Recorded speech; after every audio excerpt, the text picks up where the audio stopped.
তীব্র বৃষ্টি মাথায় নিয়েই রাজধানীর সোহরাওয়ার্দী উদ্যানে নেতাকর্মীদের ভিড়। দুপুর ২টায় সমাবেশের নির্ধারিত সময় থাকলেও বেলা ১২টার আগেই কানায় কানায় পূর্ণ সমাবেশ স্থল। ইসলামী শ্রমিক আন্দোলনের প্রতিষ্ঠাবার্ষিকীর সমাবেশে যোগ দিতে দূর দূরান্ত থেকে আসেন তারা।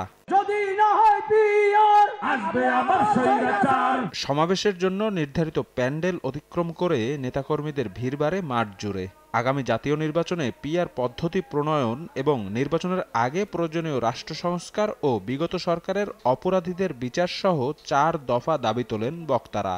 নতুন বাংলাদেশ বিনির্মাণের যে সুযোগ তৈরি হয়েছে, এই সুযোগ আমাদের কাজে লাগাতে হবে। অনুষ্ঠানে বিশেষ অতিথির বক্তব্যে দলটির সিনিয়র নায়েবে আমির সৈয়দ ফয়জুল করিম বলেন, সমাজের মানুষের মধ্যকার অর্থনৈতিক বৈষম্য দূর করতে চায় তার দল।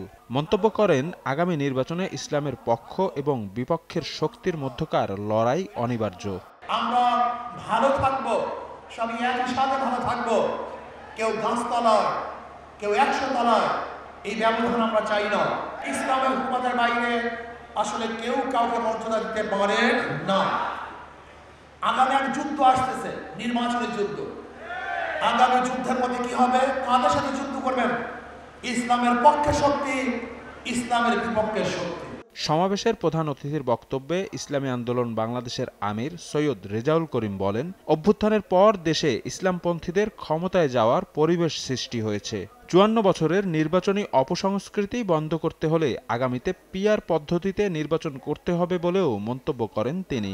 আজকে বাংলাদেশের আনাচে কানাচে আমার রিকশাওয়ালা ভাইরা, আমার শ্রমিক ভাইরা, সর্বক্ষেত্রে যখন আমরা আলোচনা করি, সবার মুখে একটাই স্লোগান চলে আসছে, আমরা আওয়ামী লীগের শাসন দেখেছি, বিএনপির শাসন দেখেছি, জাতীয় পার্টির শাসন দেখেছি, কিন্তু ইসলামের শাসন দেখি নাই। আজকে ২৪-এর পরে ইসলামী শাসন বাংলার জমিনের ভিতরে বাস্তবায়ন করব। সংসদ ইসলামের পতাকা পথ করে উঠতে থাকবে। সমাবেশ শেষে ৪ দফা দাবিতে সোহরাওয়ার্দী উদ্যান থেকে মিছিল বের করা হয়। মিছিলটি নগরীর গুরুত্বপূর্ণ সড়ক প্রদক্ষিণ শেষে জাতীয় মসজিদ বাইতুল মোকাররম প্রাঙ্গণে গিয়ে শেষ হয়। শফিক মুন্সি, সময় সংবাদ, ঢাকা।